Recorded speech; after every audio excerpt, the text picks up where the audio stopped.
मदन मोहन दानिश ने लिखा है कि पत्थर पहले खुद को पत्थर करता है, उसके बाद ही कुछ कारीगर करता है।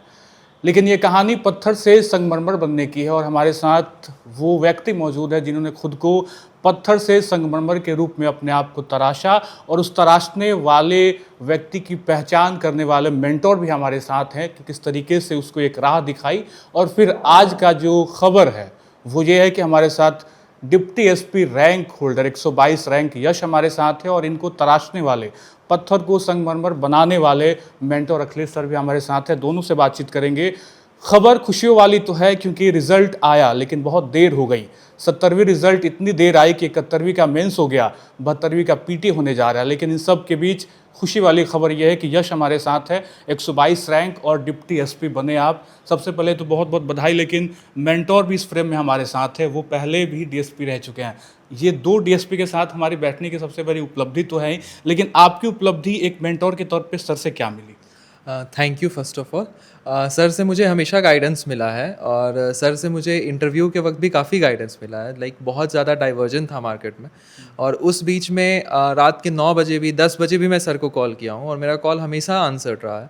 तो और मेंस के वक्त भी जैसे मेंस जब कंप्लीट भी हुआ तो सर ने कॉपीज़ को रिव्यू करा था और सर से डिस्कशन भी हुआ था कि सर क्या है, क्या कितना स्कोर मिल सकता है। तो उन सारे चीज़ों में अपार्ट फ्रॉम मतलब mentor is not someone who is just limited to your studies, वो आपको इमोशनल सपोर्ट और हर तरह का स्ट्रेंथ प्रदान करते हैं। उसमें सबसे बड़ा रोल तो सर का मेरे इंटरव्यू में भी था क्योंकि सर का भी अपने डेज में हॉबी कुकिंग थी और मेरी भी हॉबी कुकिंग थी। तो उस पर भी सर से मेरी एक दिन बात हुई थी जिस पे सर ने मुझे गाइड किया था। तो अब उतना हर चीज़ बताना तो पॉसिबल नहीं है, बट सर का पूरा सपोर्ट रहा है मेरे पे। आपके स्टोरी पे जाएंगे लेकिन बात बहुत ज़रूरी है एक मेंटोर की करने की। आपने तो सर डीएसपी का पद छोड़ा ही है, त्यागा ही है, और एक तरीके से आपके सामने आपके स्टूडेंट ने वापस से वही पद ग्रैब कर लिया। तो ये तो आंखों में पानी आने वाली बात है। हाँ, निश्चित रूप से देखिए, एक शिक्षक के लिए और एक किसी भी मेंटर के लिए वो खुशी मतलब ना तो बच्चों से कम होता है जो पास होते हैं, उससे भी कम नहीं होता है, उनके फैमिली मेम्बर से भी कम नहीं होता है। या कह सकते हैं कि जितने खुश एक अभ्यर्थी होता है या उनके परिवार वाले होते हैं, उनका जो अपना व्यक्तिगत समाज है वो होते हैं, उतना खुश उनका एक जो मेंटर है, जो उनके शिक्षक हैं, वह भी होते हैं। और चूँकि हम लोग इसको एक यूथ कह सकते हैं कि मूवमेंट के रूप में चलाते हैं और ये नॉन कमर्शियल मेरा एक काम है, तो वैसी परिस्थिति में तो और भी ज़्यादा खुशी की बात है क्योंकि जब आप कोई काम करते हैं और उसका फाइनल रिजल्ट इस रूप में मिले। मैं डीएसपी था और बहुत बार जब मैं छोड़ा तो लोग बोलते थे कि आप क्यों छोड़े हैं। तो मैं उनको यही कहता था कि मुझे बहुत सारे डीएसपी बनाने हैं और तो आज वो सफल होता दिख रहा है। हाँ, आपसे भी मेरी बात हुई थी तो मैंने भी यही बात कहा था उस समय में। तो मतलब हर साल जब से मैं छोड़ा हूँ उसके बाद से 3-4 एग्ज़ाम लगातार हुए और कोई ऐसा साल नहीं गुजरा जिस साल कि हमारे मतलब संपर्क में रहने वाले बच्चे जो है वो डीएसपी पद पर नहीं गए हैं। तो ये एक बड़ी बात है और ये कारवा अभी और आगे बढ़ेगा क्योंकि अब जैसे धीरे धीरे क्या हो रहा है कि यश जैसे लोग भी जुड़ रहे हैं क्योंकि ये ऐसे युवा हैं जो समाज को बहुत कुछ देना चाहते हैं। मतलब इनके अंदर में आप इनकी आंखों में झांक के देखिए, इनके बानी में देखिए, आपको लगेगा कि ये केवल ऐसा नहीं है कि एक प्रिविलेज पाने के लिए नौकरी में जाना चाह रहे हैं। नहीं, इनको एक रिटर्न सर्व करना है, इनको देना है, सोसाइटी को देना है, बिहार के गवर्नेंस को देना है, बिहार के पुलिसिंग को देना है, बिहार के डेवलपमेंट को देना है, सोसाइटी को देना है, जो यूथ हैं उनको देना है। तो ये खुद ही अब एक टॉर्च बियरर बनेंगे और मुझे बहुत गौरव है कि इनका बॉडी लैंग्वेज देखिए और उनसे आपको एकदम सब कुछ दिखेगा। कभी भी आप पलट के आज से 5 साल बाद जब जाएंगे, आप मतलब यश के इलाके में पहुंच जाएंगे तो आपको लग जाएगा कि मतलब जिस बंदे का मैंने इंटरव्यू किया था वो इस एरिया में लोग उसका नाम से आपको मालूम चल जाएगा। अच्छा, ये खोज किसके लिए? आपने यश को खोजा, यश ने आप तक? हम दोनों एक दूसरे को खोजते हैं क्योंकि मैं भी मतलब चूंकि जो पहली टकराव कैसे हुआ? जैसे देखिए, ये मेरा जो डिजिटल प्लेटफॉर्म चलता है तो मैं लगातार सोशल मीडिया के माध्यम से जो मेरा अलग अलग अपना प्लेटफॉर्म्स है तो उसमें हम हमेशा बॉम्बार्ड करते हैं मैसेज कि if anyone seek any kind of suggestions, any kind of help, तो फील फ्री टू कॉन्टैक्ट। और वहाँ से यश आपसे हाँ, तो वो ऐसे बच्चे जुड़ते हैं और मतलब आप जानेंगे, जैसे अभी मैंने असिस्टेंट प्रोफेसर पे जब शुरू किया इस काम को, तो इंडिया से बाहर रहने वाले बच्चे जो यूएस में रहते हैं, जो पीडीएफ कर रहे हैं वहाँ, जो लंदन में पीडीएफ कर रहे हैं, वो भी मतलब उनको एक ऑथेंटिक नॉलेज चाहिए, इन्फॉर्मेशन चाहिए, तो वो मुझे कॉल करते हैं। तो ये कारमा अब बहुत बड़ा हो चुका है।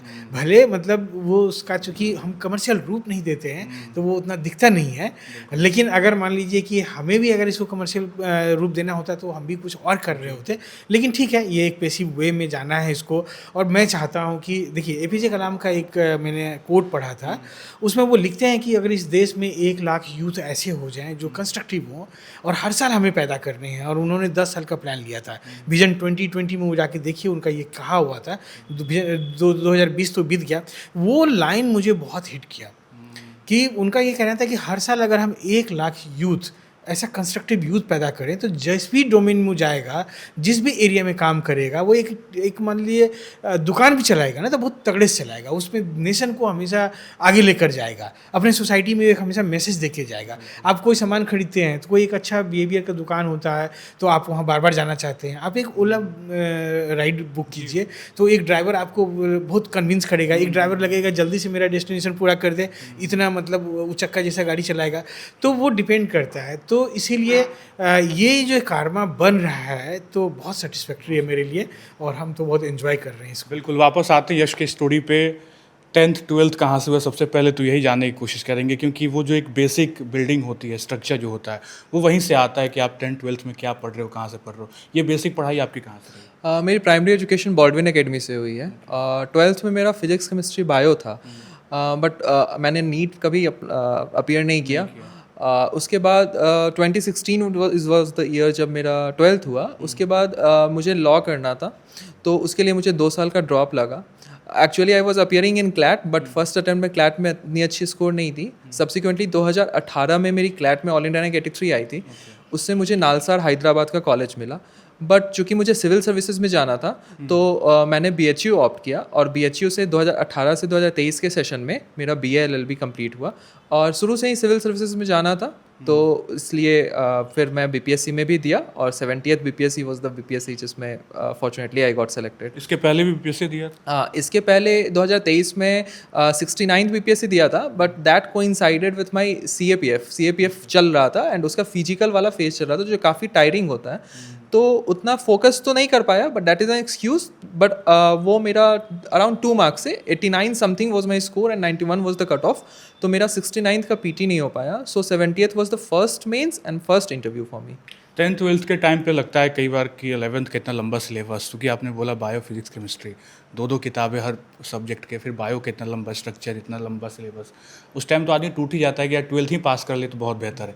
ऐसा जोन भी चल रहा था? बिल्कुल ऐसा चला है, और काफ़ी और उस समय एक मैच्योर ब्रेन नहीं होता है, जैसे आज हम लोग जितना मैच्योरली बात कर रहे हैं, उस समय वो नहीं होता है, और डेविएशन भी काफ़ी होते हैं, वो एक एज होता है। बट कहीं ना कहीं मेरे माइंड में वो 11th 12th होते होते वो क्लैरिटी आ गई थी कि सिविल सर्विसेज इज़ समथिंग जो जिधर मैं अपना कैरियर बनाना चाहूँगा।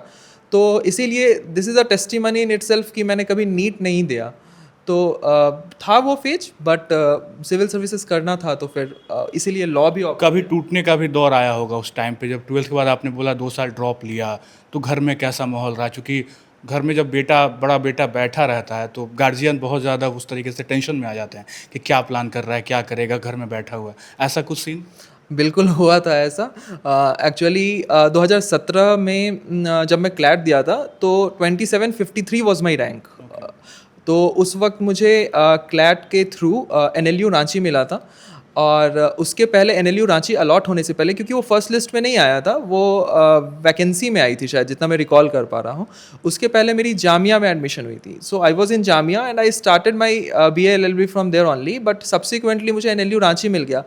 अनफॉर्चुनेटली मुझे किसी पर्सनल रीज़न से NLU रांची ड्रॉप करना पड़ा, and I was very determined in my approach कि NLU रांची मुझे ड्रॉप करना है। और वो ड्रॉप करने के बाद जब मैं बैक टू होम हुआ, तो वो एक फेज़ था जहाँ लगा सबको कि क्या कर रहा है, कोई कॉलेज में जा रहा है तो कोर्स नहीं कंप्लीट कर रहा है। बट कुछ चीज़ें होती हैं जो आपके पर्सनल चीज़ें होती हैं, तो वो मैं नहीं कॉम्प्रोमाइज़ कर सकता था। तो it was the month of I guess 2017 का सितंबर अक्टूबर था जब मैं बैक टू होम हो गया विदाउट कॉलेज, और टेक्निकली मुझे 2 कॉलेज अलॉट हुए थे। उस वक्त से लेकर के जब तक 2018 का क्लैट नहीं हुआ था तब तक का वो फेज़ था जब सबको लगता था कि ये क्या कर रहा है। गाली पड़ती थी घर से? नहीं, गाली तो नहीं पड़ती थी। It was my family who supported me a lot. मेरी मदर बहुत ज़्यादा सपोर्ट की थी and she was always behind me, but कहीं ना कहीं लगता था कि क्या करेगा, कैसे होगा। तो 2018 was the year, 2018 was the year which changed everything for me, और वहाँ से मुझे प्लेटफॉर्म मिलता चला गया और फिर सिचुएशन मतलब अनफोल्ड हो गई। पहली बार जब आपने कॉल पे बात की तो लगा क्या कि यश इतने मैच्योर हैं और बिल्कुल दिशा तय कर ली है, डिसीजन मेकर हैं, ये फाइनल है कि बीपीएससी ही करना है? वो थोड़ा याद बताइए सर कि जब पहली बार कॉल आया यश का। देखिए मतलब एक बात समझिए, क्योंकि हम लोग अब मेंटरशिप करते करते बहुत मच गए हैं जी। तो मतलब देखते ही बता देंगे हम। ऐसे पहले भी मैं बोलता रहा हूँ, क्योंकि प्रोफेशनल टीचिंग भी मैंने बहुत साल किया है, नीट कोचिंग में मैंने बहुत साल पढ़ाया है। तो मैं कई बार अभिभावक को बोलता हूँ कि आप अपने बच्चे को ले आइए, मैं 1 घंटा बात करूँगा और उसको मैं बता दूंगा कि ये कब करेगा कि नहीं करेगा, ये मैं बता दूंगा। और यश के साथ भी ऐसा है? हाँ, तो मतलब वो तो पहले रिफ्लेक्शन में मालूम चल जाता है, जैसे उसे हम डिस्कशन करते हैं तो जो बाकी मुद्दों पे बात होती है हमारी, तो उन पे उसका क्या पकड़ है, उन पे वो कैसा सोचते हैं, तो उससे मालूम चल जाता है कि इन्होंने कितना मेहनत किया हुआ है। तो पहला ही 5 मिनट में हमने तय कर लिया था कि ये मतलब रैंक किस साल की बात रही होगी? ये बस 1 साल पहले की बात है। तो ये रैंक गिवर है ये बच्चा, और ये मतलब मैं तो बहुत अच्छा और रैंक एक्सपेक्ट कर रहा था, और क्योंकि कंपटीशन में आप बहुत श्योर नहीं होते हैं कि क्या होगा नहीं होगा, लेकिन हम लोग सोच रहे थे कि टॉप 50 में इसका रैंक होगा। मैंने इसको बोला भी था कि टॉप 50 में आने का चांस है तुम्हारा, लेकिन टॉप 50 और 100 जब 2000 से ऊपर रिजल्ट हो तो आप उसको कह सकते हैं कि वो ऑलमोस्ट उसी लेवल का है, क्योंकि नंबर में बहुत ज़्यादा का गैप नहीं होगा। और बाकी अभी नंबर आएगा तो देखेंगे, हम लोग रिव्यू करेंगे एक बार कि कहाँ पे क्या है। लेकिन मतलब देखिए, एक बात मैं कहूँ कि ये क्रेडिट जो है अगर 100% किसी को जाता है तो यस को जाता है। बाकी कोई भी लोग जो है ना, मतलब जैसे कोई कोचिंग वाला है, कोई टीचर है, किसी को नहीं करा। अगर करा पाते हम तो हम किसी को भी करा देते, ये जान लीजिए। कोई ऐसा मैजिक तो है नहीं? हाँ, मतलब एक बात जान लीजिए, अगर मेरे अंदर ताकत होता तो मैं किसी भी बच्चे को करा सकता था।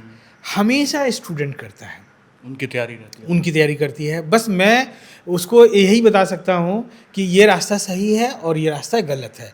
अब जो उसको आइडेंटिफाई कर लेगा, उस पर चल निकलेगा तो वो कर सकता है, लेकिन करना तो उसी बच्चे को है। उसको physics, chemistry, biology, history, geography, polity, economics, जो जनरल अवेयरनेस का चीज़ है, सब उनको पढ़ना है। उनके बदले हम नहीं पढ़ पाएंगे। और मुझे लगता है परिणाम सामने है। हाँ, थोड़ा सा और इंटरव्यू वगैरह की बात कर ले, चूँकि आपने इंटरव्यू के लिए गाइड किया है। मैं इंटरव्यू वाले पोर्शन पे आऊँगा कि वो ऐसा कौन सा सवाल रहा जहाँ आपको ये क्लिक कर गया कि ये तो इंटरव्यू मैंने क्रैक कर दिया। लेकिन उसके पहले बीपीएससी तैयारी करने के दिन से जब ये दिमाग में आया कि अब मुझे तैयारी करना है, उस बीच कभी ऐसा डार्क फेज भी आया कि लगा कि यार बहुत लंबा जा रहा है, बहुत हैक्टिक हो रहा है, बहुत लंबा सिलेबस है, कितनी बार रिवाइज करें, टेंशन बढ़ने लगता है? एक्चुअली 2024 के स्टार्टिंग में वही जो मैं बताया कि मेरा CAPF का फिजिकल ऑन 6 जनवरी था, गोरखपुर में था। तो वहाँ से जब मैं क्वालिफाई नहीं किया तो it was a very disheartening phase for me. और वहाँ से जब मैं वापस आया तो 5-10 दिन निकल गया बस समझने में कि हुआ क्या, because I was very much confident कि उसमें मेरा रिजल्ट होगा, बट ऐसा हुआ नहीं। उसके बाद से जब मैं BPSC को सोचा कि अब ये करना चाहिए, क्योंकि सिविल सर्विसेज में जाना था, and obviously CAPF was not completely civil services, but जब BPSC का सोचा तो वो लगा कि अब वहाँ से फिर स्टार्ट करना फ्रॉम द स्क्रैच इटसेल्फ, तो वो एक फेज लगा PT तक। और ये भी थी कि स्ट्रगल तो था ही, बट ये सुनने में आ जाता था कि वैकेंसी अच्छी आएगी, हिस्टोरिकल वैकेंसी होगी, ये सारी चीज़ें थी। तो it was a mixed phase जहाँ आपको थोड़ा डाउन फेज आता था, बट साइमल्टेनियसली फिर आप अगर अपने आप को बांध के रखोगे तो आप रिवर्ट बैक करोगे। और सपोर्ट सिस्टम बहुत होता है, जैसे सर का भी सपोर्ट सिस्टम हमेशा रहा है। देखिए, रिजल्ट एक का होता है, एफर्ट सबका होता है। ऐसा नहीं कि मेरा रिजल्ट हुआ है तो हर चीज़ मैंने अकेले मैनेज किया, नहीं। इमोशनल सपोर्ट, मेंटल हेल्थ जो है आपका, कितना हेल्दी हैं आप, कितना सुकून से रह रहे हैं, वो काफ़ी इंपॉर्टेंट है। तो ये मतलब अगले फरवरी मार्च में ये तय हुआ और दिसंबर में तो एग्ज़ाम ही दिया आपने। हाँ, यानी बिल्कुल 10 महीने के पूरे इंटरवल में आपने सारी चीज़ जज की तैयारी किया और सारी चीज़ें मतलब उस दिशा में बढ़े। तो 10 महीने का टाइम और फिर यहाँ आके रैंक। ये कहना गलत होगा कि सिर्फ 10 महीने में मैंने तैयारी कर ली। मेरे साथ तो ये चीज़ नहीं हुआ था, क्योंकि मैंने आपको बताया कि उसके पहले CAPF में मैं रिटर्न क्वालिफाई हुआ था। जब स्कोर कार्ड आया था तो माई स्कोर वॉज 238, मेरे रूममेट का score was 236, he was assistant commandant और उसकी रैंक ऑल इंडिया रैंक 9 आई थी। तो 10 महीने की तो हाँ, वो 10 महीने में मैंने शेप दिया, मैंने फाइनल कंक्लूड किया अपने प्रिपरेशन को, बट जो फाउंडेशन था वो तो कॉलेज डेज से ही बन रहा था। और क्लैट में भी काफ़ी हद तक मेरे टाइम पे जो क्लैट हुआ करता था, अब काफ़ी पैटर्न चेंज हो गया। उसमें बहुत ज़्यादा जनरल अवेयरनेस और जनरल नॉलेज दोनों का काफ़ी रोल है। तो वो वहीं से एक फाउंडेशन जो होता है ले डाउन करना, वो वहीं से स्टार्ट हो गया था। और through out college life preparation तो हमेशा चला है। दिसंबर का प्री और उसके बाद आंदोलन, ये डर रहा कि अब क्या होगा?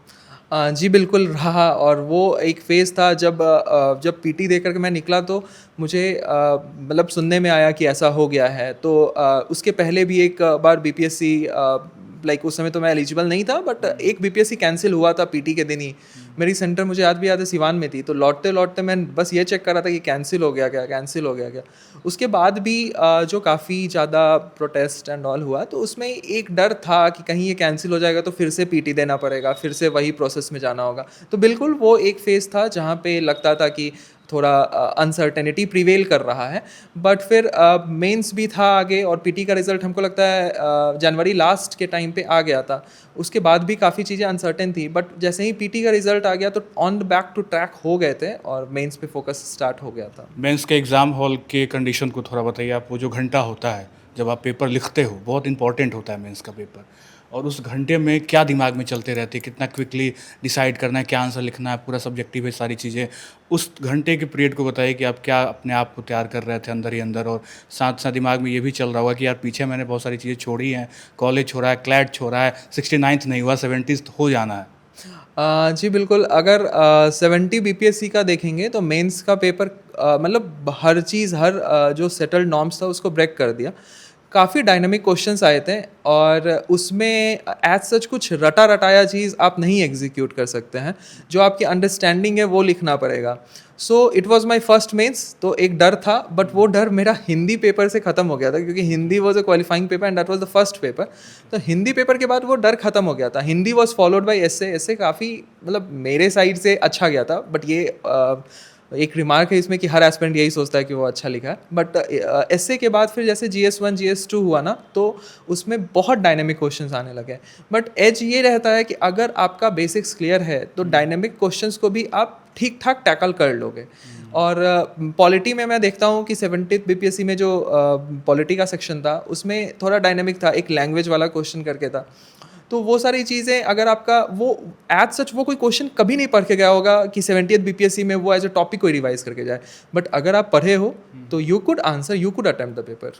अब आते हैं इंटरव्यू पे। चूँकि इंटरव्यू के गाइडेंस के तौर पे तो हमने सर से बातचीत की, क्योंकि अखिलेश सर ने आपको गाइड भी किया, लेकिन इंटरव्यू का वो कौन सा सवाल रहा जब आपको लगा ये अंदर अंदर कि ये तो मैंने क्रैक कर दिया? मेरा इंटरव्यू स्टार्ट ही हुआ था SIR से। और SIR पे जब चेयरमैन सर ने स्टार्ट किया SIR पे, तो SIR पे जब सर स्टार्ट किए तो स्टार्टेड विथ नॉर्मल क्वेश्चन कि SIR क्या है, कैसे है, क्या प्रोविजंस हैं। तो रिप्रेजेंटेशन ऑफ पीपल्स एक्ट, ये सारी चीज़ें मैंने आंसर की। उसके बाद सर बोले कि बेटा ये जो आप बता रहे हो इसके अलावा भी एक सोर्स होता है SIR का। तो मैंने बोला कि यस सर। फिर जब मैं उसको इलेबोरेट करके सर को एक्सप्लेन किया तो सर ने बोला वेरी गुड। तो यहाँ से मुझे लगा कि सब चीज़ ट्रैक पे है। उसके बाद फिर बहुत लाइट मोमेंट्स आए थे इंटरव्यू में, जैसे कि मेरा हॉबी कुकिंग है, तो चेयरमैन सर ने अपने क्वेश्चंस ख़त्म कर लिए। फिर जो मेंबर 1 थे वो ख़त्म कर लिए। जब मेंबर 3 आए तो उन्होंने पूछा, वो भी पहले आर्टिकल्स वगैरह कॉन्स्टिट्यूशन के पूछ रहे थे कि BPSC का कौन सा आर्टिकल है, इलेक्शन कमिश्नर कौन है, ये सारी चीज़ें चल रही थी। तो उन्होंने बोला कि अच्छा आपका हॉबी क्या है। तो जैसे ही मैंने बोला कुकिंग, तो आई डोंट नो पूरा बोर्ड मेंबर सब लोग हंसने लगे। I also smiled. That was followed by cooking questions कि क्या बनाते हैं, about litti chokha and all, कि कैसे बनेगा। इसके बाद एक क्वेश्चन था जो आउट ऑफ द बॉक्स था, जो थोड़ा ट्रिकी लगा, कि ये था कि चूँकि मेरा लॉ बैकग्राउंड रहा है, तो उन्होंने मुझे बोला कि 2014 ऑनवर्ड्स अब तक आप सारे वैसे लॉज बताइए जो रिपील कर दिए गए हैं। तो आई स्टार्टेड विथ, हम बोले कि सॉरी सर, हम सीक्वेंशियली तो नहीं बता पाएंगे, बट हम वो जो 3 जो क्रिमिनल लॉज थे हम उससे स्टार्ट किए। रिसेंट में हाँ, वो रिसेंट में हुए, तो उन्होंने बोला गुड। और तो फिर हम सोच ही रहे थे, तो वो बोला अच्छा जीएसटी क्या होता है। तो फिर जब मैंने उन्हें जीएसटी समझाया तो मुझे वो वाइब आया कि he was very convinced with my answer कि what is goods and services tax. तो इतना से मुझे आइडिया लग गया था कि इंटरव्यू बहुत ही अच्छे लाइंस पे गया है, और वो मुझे समझ में आ गया था इंटरव्यू के बाद कि कुछ ना कुछ तो मिलेगा, but I was not sure about DSP. ये कंफर्म नहीं था दिमाग में कि डीएसपी मिला। हाँ, क्योंकि डीआई थोड़ा, चूँकि हमारे मतलब 70th के मेंस में डीआई सबका कॉम्प्रोमाइज़ रहा है, तो डीआई मेरा भी कॉम्प्रोमाइज़ था। तो डीआई के कॉम्प्रोमाइज़ होने का ये श्योर नहीं था कि कितना ही रैंक आएगी, बट ये था कि हो जाएगा। आपने सोचा था अंडर 50 रैंक रहेगा ऐसा? नहीं, ये कभी नहीं सोचा था, बट ये सोचा था कि हो जाएगा। इसका एक टेस्टिमनी है कि मैंने 71st बीपीएससी का पीटी मेरा निकला हुआ था, बट रिजल्ट एंजाइटी थी और अंदर से कॉल नहीं आ रहा था, तो मैं 71st मेन से स्किप कर दिया। तो कहीं ना कहीं मैं श्योर तो था कि हो जाएगा, ऑल्दो मैं इस डिसीजन को सही डिसीजन नहीं मानता हूँ। 71st क्योंकि आपने पहले बहुत कुछ छोड़ रखा है। एग्जैक्टली, वो थोड़ा सा मेरा हैंडल मतलब ट्रेट है या फिर मेरे way of handling the situation है कि मैं अपने इंट्यूशंस पे जाता हूँ, बट वो बहुत अच्छा डिसीजन तो नहीं माना जाएगा अगर आप लॉजिकली देखें तो। एक्स डीएसपी और वर्तमान डीएसपी सर, इंटरव्यू का सारे सवाल आपने सुन ही लिए, क्या क्या कुछ हुआ। कुकिंग आपका भी हॉबी रहा और यश ने भी बताया कि उनका हॉबी रहा, लेकिन चूंकि तमाम सवाल एसआईआर को लेके, जीएसटी को लेके, इन सब विषयों पे बातचीत भी रही होगी कभी फ़ोन कॉल पे तैयारी को लेके, या गाइडलाइंस के तौर पे आप पूरी चीज़ों को बताते हो कि आसमान के नीचे जो है वही सिलेबस है? नहीं, मतलब हम लोग बहुत इसमें प्रिसाइज रहते हैं, क्योंकि देखिए इंटरव्यू को तो कोई प्लान नहीं कर सकता है कि वहाँ बहुत रैंडम होता है, और वो ना तो इंटरव्यूअर को पता होता है ना इंटरव्यू देने वाले को पता होता है। किसी को नहीं पता है कि अगला क्वेश्चन क्या होगा। आप जो आंसर करते हैं तो उसी से मतलब कनेक्टेड क्वेश्चन हो सकता है, या कुछ एक न्यू क्वेश्चन भी हो सकता है। तो इंटरव्यू को कोई आदमी पहले से स्पेकुलेट नहीं कर सकता है। फिर भी जो एरियाज़ हैं, तो उस एरियाज़ में हम लोग करंट अफेयर को रखते हैं। जैसे बायोडाटा सबसे इम्पॉर्टेंट एरिया होता है, और उसके अलावा करंट अफेयर होता है। तो करंट अफेयर में उस समय में एसआईआर, आप जान ही रहे कि हॉट टॉपिक था हमारे लिए, तो वो तो हम लोग हमेशा सजेस्ट करते थे किसको ये करना है। जो जियो पॉलिटिक्स में जो घटनाएं चल रही होती हैं, तो उस पर हम लोग फोकस करते हैं, या नेशनल लेवल पे कुछ ऐसा मतलब वो दिख जाता है कि कौन मतलब एक्सपेक्टेड एरियाज़ हैं जहाँ से सवाल होने के चांसेस रहेंगे। तो वो एसआईआर हम लोगों का जो हिट सजेशन में था। बिल्कुल था। पहला कॉल किसको गया रिजल्ट के बाद, या आप घर पे ही थे तब रिजल्ट आया, आप कहीं बाहर थे?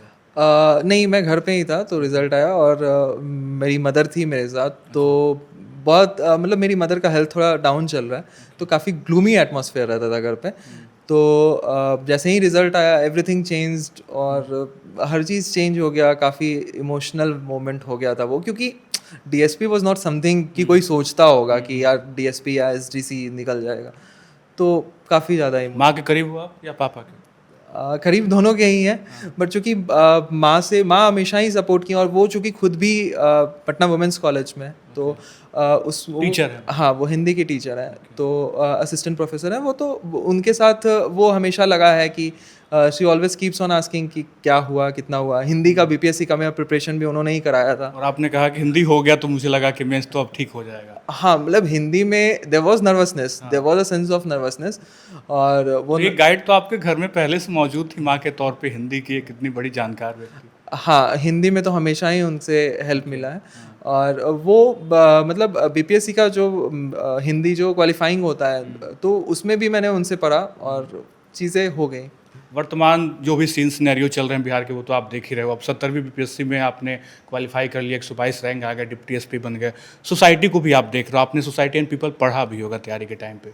चीज़ें लगती हैं कि आप जब बनोगे तो कितनी आसान रहेंगी आपको बदलने की, जैसा कि आपने बताया कि बहुत सारी चीज़ें आप देखते हो सोसाइटी को बदलने के तौर पर, या टफ है वर्तमान सिनेरियो में डेमोक्रेसी के तौर पर? टफ और इजी नहीं बोलेंगे, चैलेंजिंग हमेशा होता है, और इंसान जिस भी फेज़ में रहता है चैलेंजेस फेस करता है। प्रिपरेशन में अपने चैलेंजेस होते हैं, जॉब में जाऊंगा तो अपने चैलेंजेस होंगे, उसके बीच में ट्रेनिंग आएगा तो उसके अपने चैलेंजेस होंगे। तो चैलेंजेस आर समथिंग जो आपको टैकल करना है, और हो जाती हैं जब अपने वैल्यूज़ और प्रिंसिपल्स पे स्टक करोगे तो वो हो जाएंगे। अच्छा, एक अच्छा मतलब मेरे अंदर बड़ा अच्छा सवाल रहता है कि रिजल्ट के बाद क्या होता है, कैसे पता चलता है, कहाँ ट्रेनिंग कैसे होगी, चीज़ें होंगी, पोस्टिंग कैसे मिलता है, क्या इसको थोड़ा बताओ अगर आपको कुछ पता हो तो। मुझे उतना डिटेल तो नहीं पता है इसके बारे में, क्योंकि अभी तो हमारा रिजल्ट आया है और ऐसा कुछ अभी तक नोटिफिकेशन फर्दर आया नहीं है। बट जहाँ तक मैं जानता हूँ, सर अच्छे से इस पे बता पाएंगे कि क्या होता है, बट जहाँ तक मुझे पता है कि पहले ज्वाइनिंग होती है and then it is followed by training. पर सर विल। आप कुछ ऐसा कोई डिस्ट्रिक्ट आपके दिमाग में चल रहा है क्या, कहीं जाना हुआ या आपने पहले से प्लान किया हो कि मुझे वहाँ मिल जाए?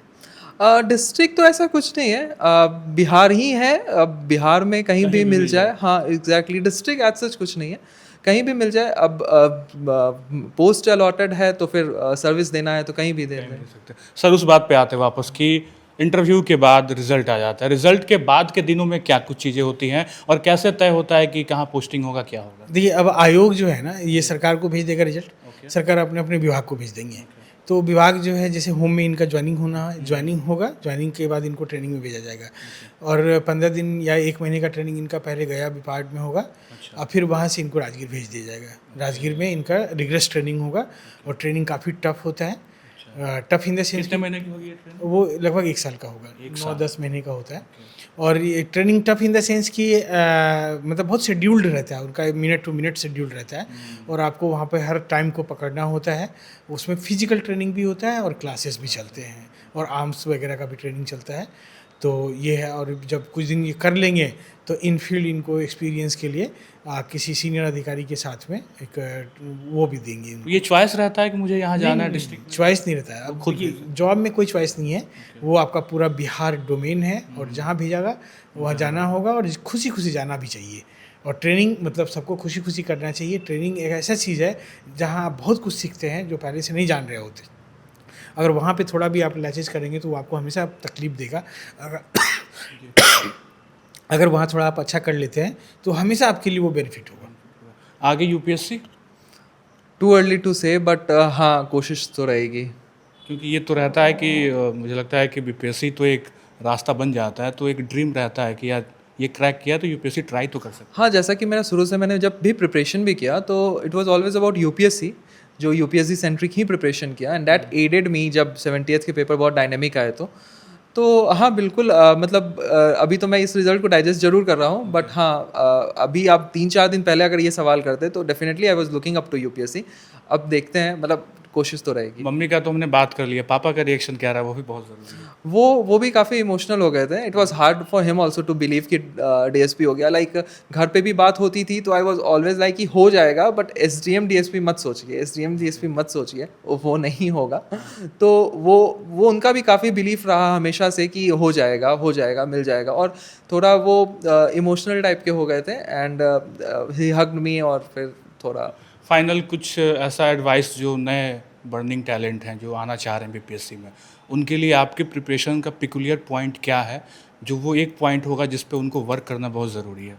बेसिक्स, अगर आप अपना बेसिक्स और बेसिक अंडरस्टैंडिंग अगर आप क्लियर रखते हैं, बेसिक बुक्स अगर आप क्लियर रखते हैं। थोड़ा सा बुक को और आप बताओ तोड़ के, जैसे बेसिकली लोग शुरुआत करते हैं लूसेंट से, क्राउन से, या और भी जो एकदम जनरल जो जीके की किताबें हैं, क्या वो अब वैल्यूएबल नहीं रह गई हैं या कुछ और तैयारी करना होगा?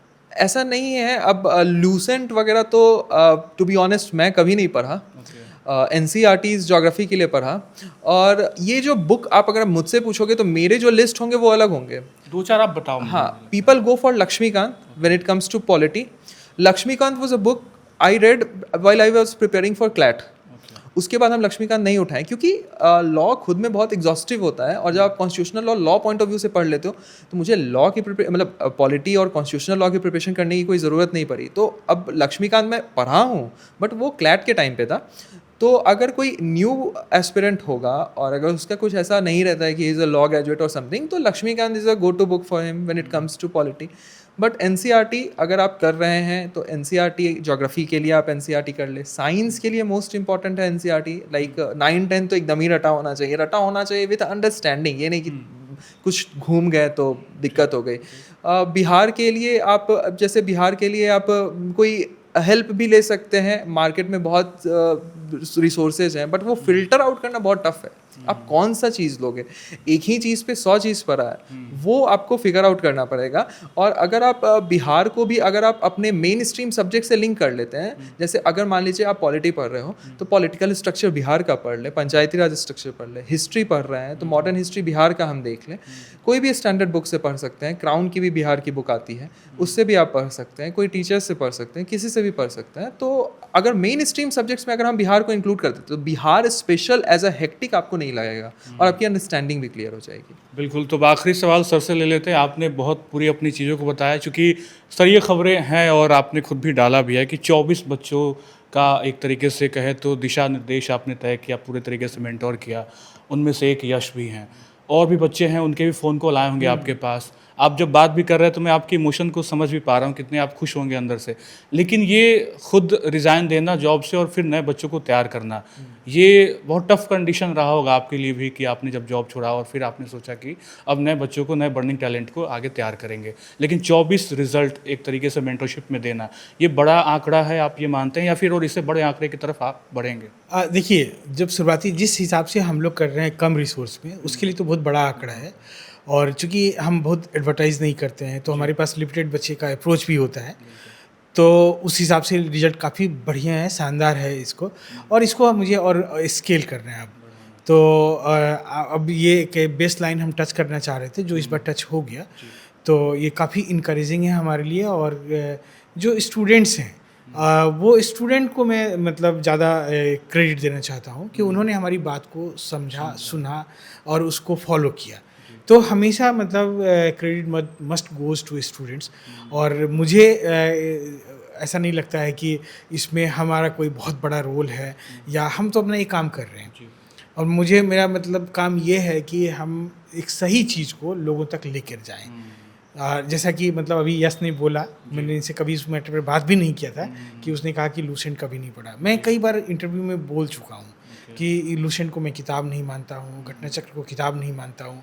आप उसको रिवीजन के लिए वन शॉट में एक दिन के लिए देख सकते हैं, लेकिन एज अ बुक मैं जब बच्चों तैयारी के तौर पे नहीं देखते। नहीं, जब बुक के रूप में जब किसी को पढ़ते देखता हूँ तो मुझे बहुत मतलब दुख होता है कि ये बच्चे तो मतलब डिरेल्ड हो गए हैं। तो ऐसा लगता है कि इनको कौन ऐसा आदमी है जो किताब पकड़ा दिया है, तो इनका भविष्य खराब होने वाला है इससे। तो ये चीज़ें हैं। तो आप कोई किताब खराब नहीं होता है, अपनी अपनी जगह में उसका अहमियत है। तो किसका कितना अहमियत है उसके हिसाब से देखिए उसको। तो जो बेसिक्स किताब के बारे में यश ने बताया, मैं उसको और एलोबरेट कर देना चाहता हूँ। जो एनसीईआरटी किताबें हैं वो हमेशा बेसिक किताबों में आती है। इसके बाद जो मतलब पॉलिटी में बहुत सारी किताबें हैं, जैसे सुभाष कश्यप की किताबें हैं, तो वो बेसिक किताब में आती है। उसी तरह से इकोनॉमिक्स में कुछ बेसिक किताबें हैं, और फिर साइंस में भी है। जैसे जो बच्चे एनसीईआरटी पढ़ते हैं उनके अलावे कुन्हीं को और ज़्यादा नहीं समझ में आता, साइंस बैकग्राउंड नहीं है, तो उनको हम भारती भवन का किताब पढ़ने बोलते हैं। वो भी टेक्स्ट बुक ही है, physics chemistry biology 9th 10th का पढ़ेंगे तो वो। और जो सीबीएसई बोर्ड के बच्चे होते हैं उनको वो एस चांद पढ़े होते हैं, तो मैं बोलता हूँ उन्हीं को आप रिपीट कर लीजिए। तो इस तरह से जब आप चीज़ों को पढ़ेंगे और बहुत फोकस्ड होकर के, तो आपका कॉन्सेप्ट क्लियर रहेगा। अब जो सवाल आ रहा है, इस बार जो सवाल आए हैं, अब धीरे धीरे सवाल क्या हो रहा है उसका बार रेज हो रहा है। तो अब कोई मियर फैक्ट याद करके एग्ज़ाम को क्रैक नहीं कर पाएगा। तो उनको हमेशा एक आर्टिकुलेटिंग इस वे में जाना पड़ेगा और अपनी नॉलेज को आर्टिकुलेट करना पड़ेगा। बिल्कुल। तो ये कहानी थी पत्थर से संगमरमर बनने की। हमने बात की मेंटोर से, अखिलेश सर से, और साथ साथ यश, जो कि अभी फ़िलहाल रिज़ल्ट जब से आया तब से बड़ी चर्चा का विषय बनी है चीज़ें, क्योंकि 17वीं का रिज़ल्ट काफ़ी देर से आया, लेकिन फ़िलहाल जो आया है वो दुरुस्त आया और 122 रैंक डिप्टी एसपी बनेंगे यश। बहुत बहुत बधाई आपको आगे के लिए। और फिलहाल मुझे लगता है कि इस वीडियो के थ्रू हमने बहुत सारे कहानी को एक्सप्लोर करने की कोशिश की। किताबें बहुत ज़रूरी होती हैं पढ़ने के लिए, वो भी हमने आपको बताया। फिलहाल इस वीडियो में इतना ही। आप बने रहें खबर अनफिल्टर्ड के साथ। बहुत बहुत शुक्रिया।